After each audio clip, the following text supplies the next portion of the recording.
आज हमारी सबसे बड़ी परेशानी है डिप्रेशन। अब डिप्रेशन का कारण भी हम स्वयं हैं। स्वयं कैसे हैं? क्योंकि हम अपनी संस्कृति और संस्कारों को तो भूलते ही जा रहे हैं, जिनके कारण हमारी खुद की परिस्थितियां बिगड़ती जा रही हैं। जैसे अगर हम शरीर को लें, स्वास्थ्य को लें, तो वो भी हमारी संस्कृति और सभ्यता से जुड़ा है। जैसे आपने देखा होगा, हमारे जो बड़े बूढ़े थे, चाहे उनके पास धन का अभाव था, लेकिन वो बहुत धनी थे। कैसे? क्योंकि वो शरीर से स्वस्थ थे, मन से प्रसन्न थे, कोई टेंशन नहीं थी, कोई तनाव नहीं था, जीवन को बहुत आसानी से जी रहे थे, क्योंकि उन्होंने अपनी संस्कृति और सभ्यता को अपनाया हुआ था। जो सभ्यता और संस्कृति हमारे पुराणों से आई है। क्यों? क्योंकि जो उन्होंने बताया, यदि आप उनके अनुसार चलते तो शायद आपका जीवन ठीक रहता। लेकिन आज आप क्या कर रहे हो? जो आप उनकी बातें सुनकर अपने आगे की जनरेशन में जब चलते हैं, तो उस जनरेशन के जो जितने भी आपके साथ संपर्क में आने वाले लोग हैं, वो उनसे, उन सभ्यता और संस्कृति से आपको भटका देते हैं। लेकिन आपको भी समझ नहीं आता, आप उनके कहने में उन्हीं के अनुसार चलते हैं। यहाँ मैं इस बात को उदाहरण देके समझाती हूँ। जैसे पहले के समय में जब हम भोजन करते थे, तो हमारा भोजन करने का एक तरीका होता था। भोजन करने के तरीके में हम अपने नीचे आसन लगाते थे और ऊपर थोड़ा, यानी नाभि से ऊपर भोजन को रखते थे, यानी एक चौकी लगाते थे या पटड़ी लगाते थे, जिसके ऊपर भोजन रखा जाता था। हम उसी अवस्था में भोजन करते थे। तो उससे क्या था कि हमारा जो पाचन क्रिया है, हमारी जो पाचन शक्ति है, वो हमेशा अच्छे से बनी रहती थी और हमारा किया हुआ भोजन जो है पचता रहता था। जो भी हमने भोजन प्राप्त किया है, वह हमारा बहुत अच्छे ढंग से पचता था और शरीर को लगता भी था। लेकिन आज इसी बात को लेकर हमने बदलाव कर दिया है। आज लोग चलते चलते सड़क पे खा रहे हैं, या खड़े होकर भोजन बनाने की व्यवस्था हो गई है, खड़े होकर भोजन खाने की व्यवस्था हो गई है। अब पानी पीने का भी एक तरीका होता था कि जैसे हम पानी पीते हैं, अगर हम गिलास से भी पी रहे तो कैसे पीना है। पहले लोग जो है ओक लगा के भी पीते थे, मटकों से पीते थे, मटकों का पानी पीते थे, ओक लगा के पीते थे, तो उनकी जो प्यास है वो पूरी तरह बुझती थी और जो पानी की उनकी तृप्ति शरीर में होनी चाहिए थी, वो पूरी तरह से होती थी। लेकिन आज क्या है, बोतल से ही मुंह ऊपर करते हैं और पानी को पीते हैं। इससे हमारी शारीरिक जो व्यवस्था है वो सारी बिगड़ती जा रही है। यहाँ बहुत ध्यान देने वाली बातें हैं कि हम अपनी परेशानियों के खुद ही कारण हैं। अब कारण को हम कैसे करेंगे, दूर करेंगे?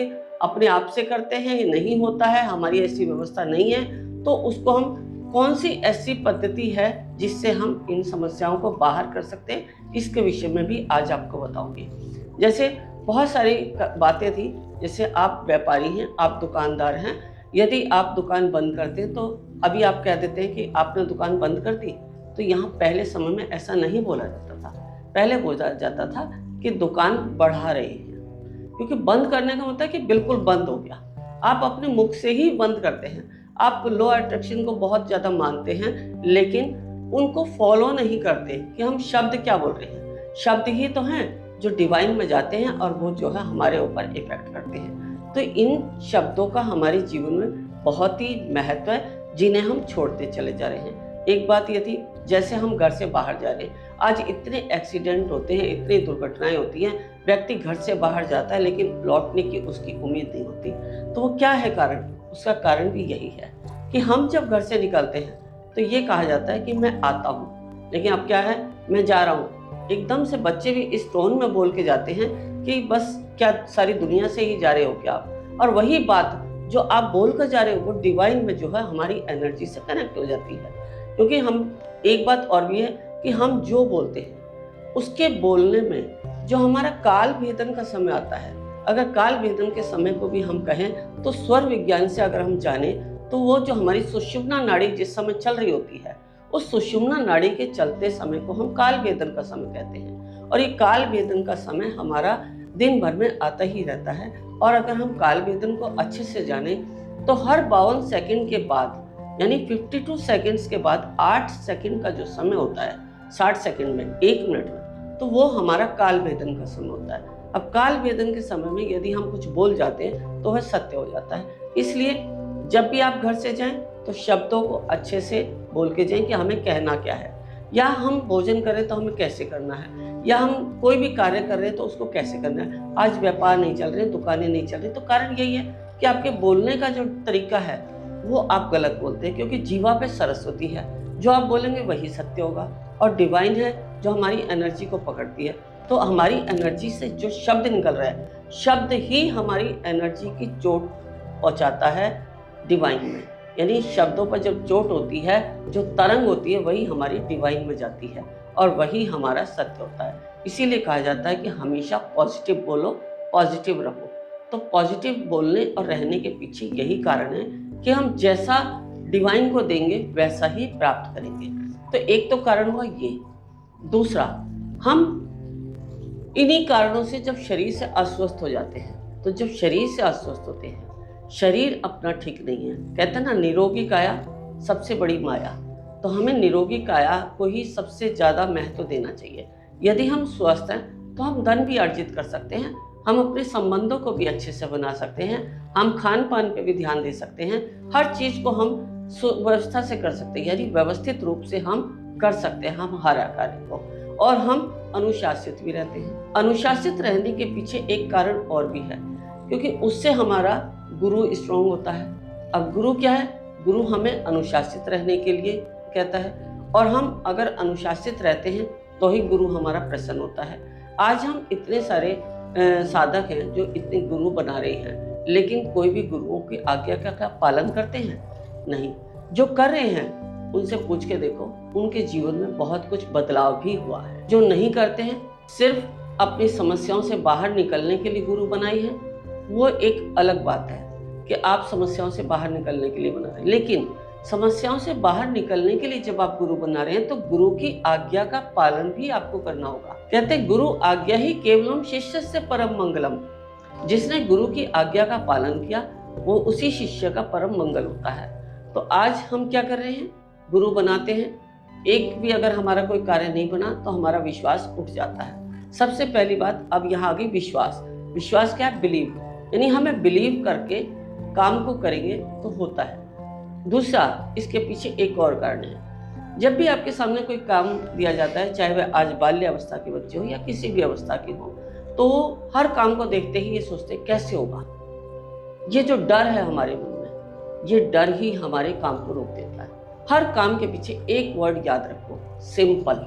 यानी सिंपल। आपके मन में अगर ये बात बैठ गई कि सब सिंपल है, आसान है, मैं कर लूँगा, हो सकता है, तो आप उस काम को कर लेंगे।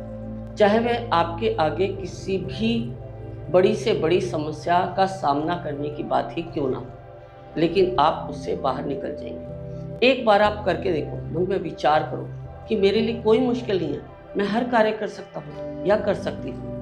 क्योंकि जहाँ आपने सिंपल शब्द ले लिया वहाँ सब कुछ अपने आप सिंपल होता चला जाएगा।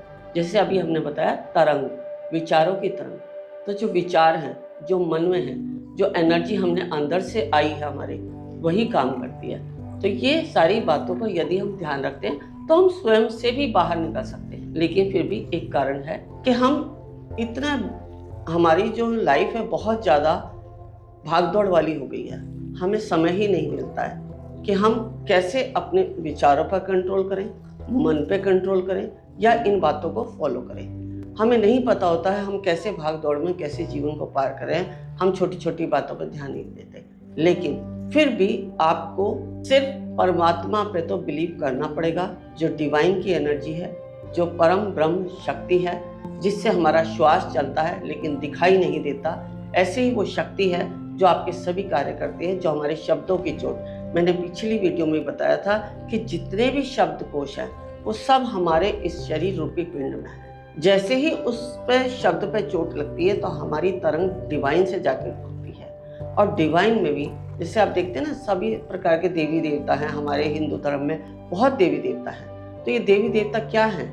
वो जो हमारे अंदर शरीर कोश है, उसकी जो तरंग है वो उसी के अनुसार उस देवता तक पहुंचती है तो हमारा कार्य बनता है।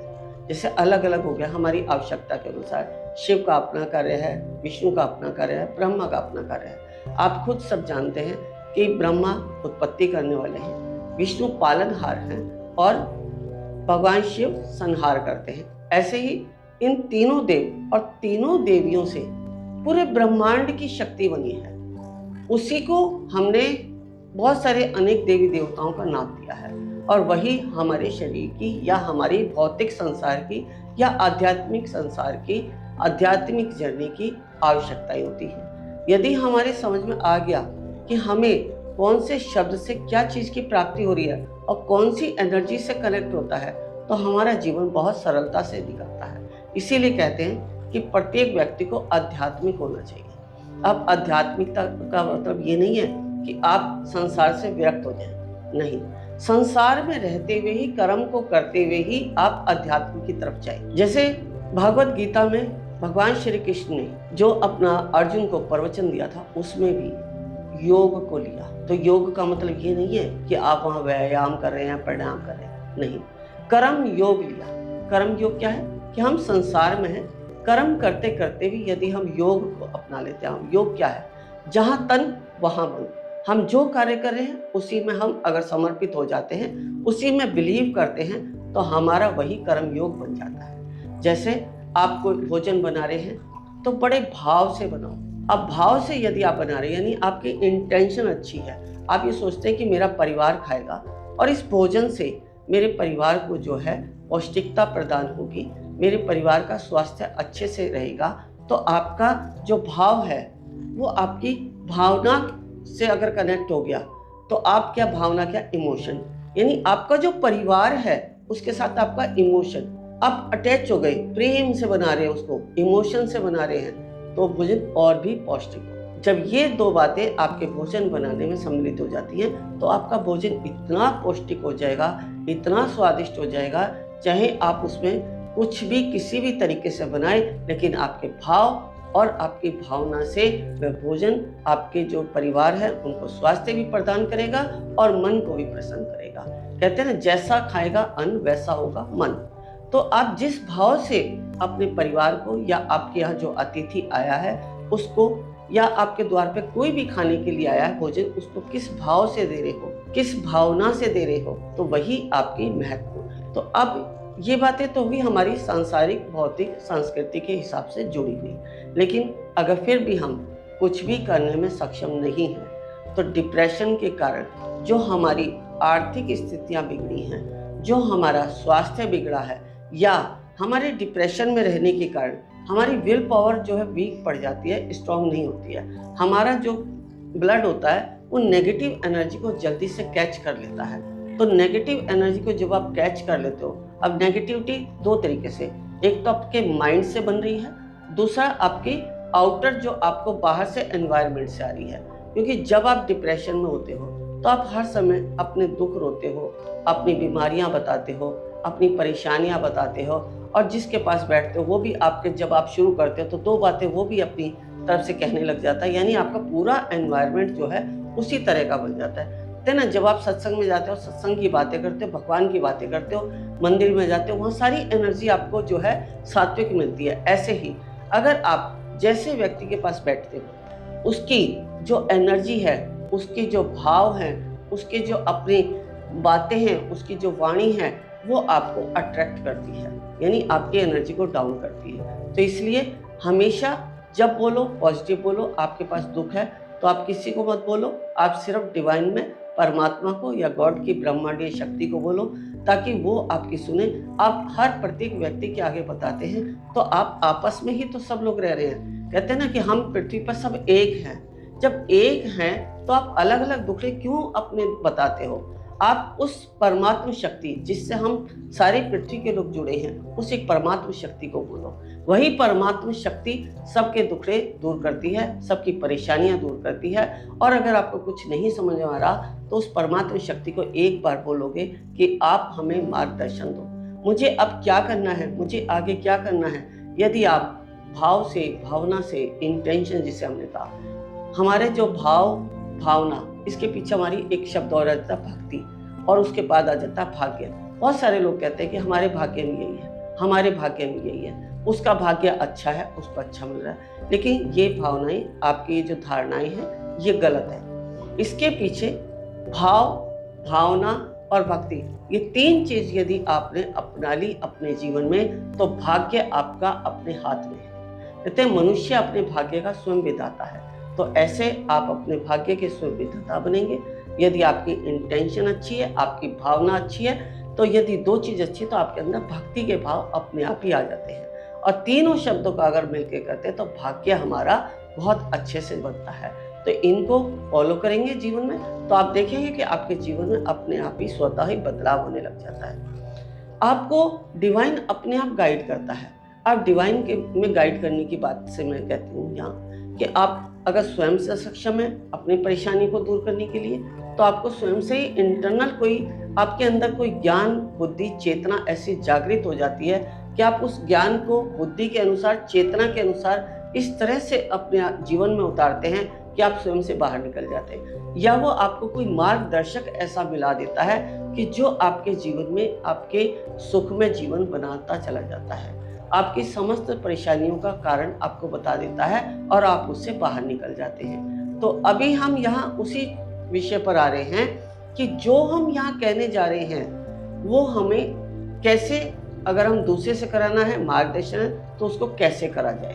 तो इसके लिए हम आपको अगली वीडियो में बताएंगे कि कैसे हम दूसरों के माध्यम से इन सारी जो हमारे जीवन में परेशानियां चलती हैं, जो हमारे स्वयं के कारण उत्पन्न है, उनसे कैसे बाहर निकलें।